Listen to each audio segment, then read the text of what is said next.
This is a CBSE class 10th. One more chapter, The Sermon at Banaras. The writer of the chapter is Betty Renshaw and this had been taken from Value and Voices. यह कहानी एक इंसान के जीवन के सबसे बड़े दुख और उसके उभरने के लिए अल्टीमेट ट्रुथ के बारे में है। यह हमें सिखाती है कि मृत्यु अटल है और दुख से भागने की बजाय उसे स्वीकार करना ही विजडम है।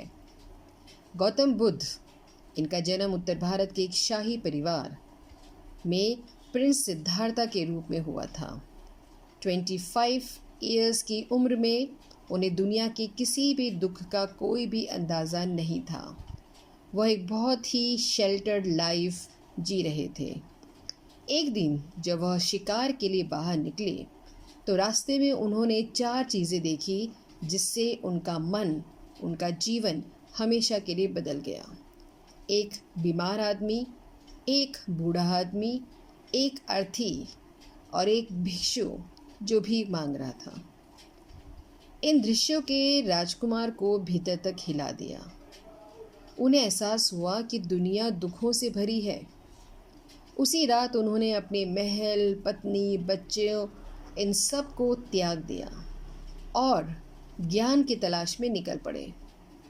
7 सालों तक भटकने के बाद एक पीपल के पेड़ के नीचे उन्हें स्पिरिचुअल नॉलेज मिली और वह द बुद्धा कहलाए। उन्होंने अपना पहला सर्मन यानी धार्मिक उपदेश बनारस में पवित्र गंगा के सामने दिया। बुद्ध के इस उपदेश को समझने के लिए हमें कीसा गौतमी की कहानी को समझना पड़ेगा। कीसा गौतमी का एकमात्र बेटा मर चुका था।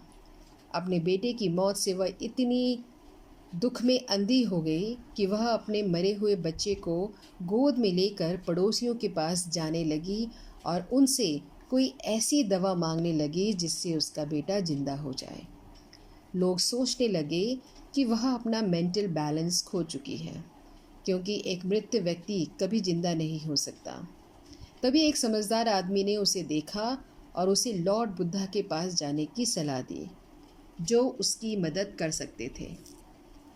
कीसा गौतमी दौड़ते हुए बुद्ध के पास पहुंची और रोते हुए कहा, मुझे कोई ऐसी दवा दे दो जिससे मेरा बच्चा ठीक हो जाए। बुद्ध ने उसकी बातें सुनी और बहुत ही शांति से एक कंडीशन रखी। उन्होंने कहा, मुझे एक मुट्ठी सरसों के दाने यानी अ हैंडफुल मस्टर्ड सीड लाकर दो और मैं तुम्हारे बच्चे को ठीक कर दूंगा। कीसा गौतमी बहुत खुश हुई और जैसे ही वह जाने लगी, बुद्ध ने एक और ज़रूरी शर्त जोड़ दी। यह सरसों के दाने तुम्हें ऐसे घर से लाने होंगे जहाँ कभी किसी ने अपने माता पिता, जीवन साथी, बच्चे या दोस्त को न खोया हो। कीसा गौतमी उम्मीद के साथ एक घर से दूसरे घर भटकी। लोग दयालु थे, सब ने उसे सरसों के दाने देने की कोशिश की, लेकिन जैसे ही वह बुद्ध की शर्त के बारे में पूछती, लोग दुखी होकर कहते, अरे हमारे घर में जीवित लोग तो कम हैं लेकिन मरने वाले बहुत ज़्यादा हैं। हमारे सबसे गहरे दुख को दोबारा मत पूरे दो। वह पूरे शहर में घूमी लेकिन उसे एक भी ऐसा घर नहीं मिला जहाँ किसी की डेथ ना हुई हो।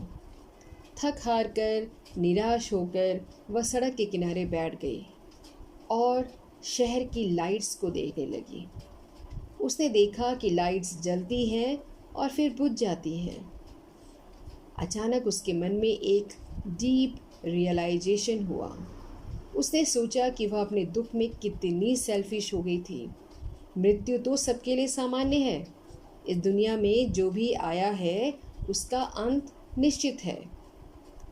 जब कीसा गौतमी वापस बुद्ध के पास खाली हाथ पहुंची तो बुद्ध ने उसे जीवन का सबसे बड़ा फिलॉसफिकल लेसन सिखाया। पहला, life is brief and painful. मनुष्य का जीवन इस दुनिया में बहुत छोटा, अनिश्चित और दुखों से भरा है। Second, death is inevitable. जैसे पके हुए फलों को हमेशा गिरने का डर रहता है, वैसे ही जो जन्म लेता है उसकी मृत्यु निश्चित है। मिट्टी के बर्तन चाहे जैसे भी हों, अंत में उन्हें टूटना ही होता है। Third, grief increases pen.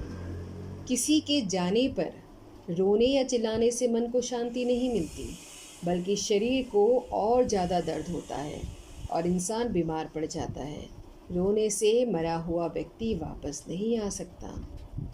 बेटी रेनशॉ इस कहानी के जरिए हमें बताती है कि वाइज पीपल कभी भी मौत पर शोक नहीं मनाते, क्योंकि वे जानते हैं कि यह लॉ ऑफ नेचर है। जो इंसान अपने दुखों और आंसुओं पर काबू पा लेता है, वही इस दुनिया में पीस ऑफ माइंड और ब्लेसिंग को प्राप्त कर सकता है। Thank you very much.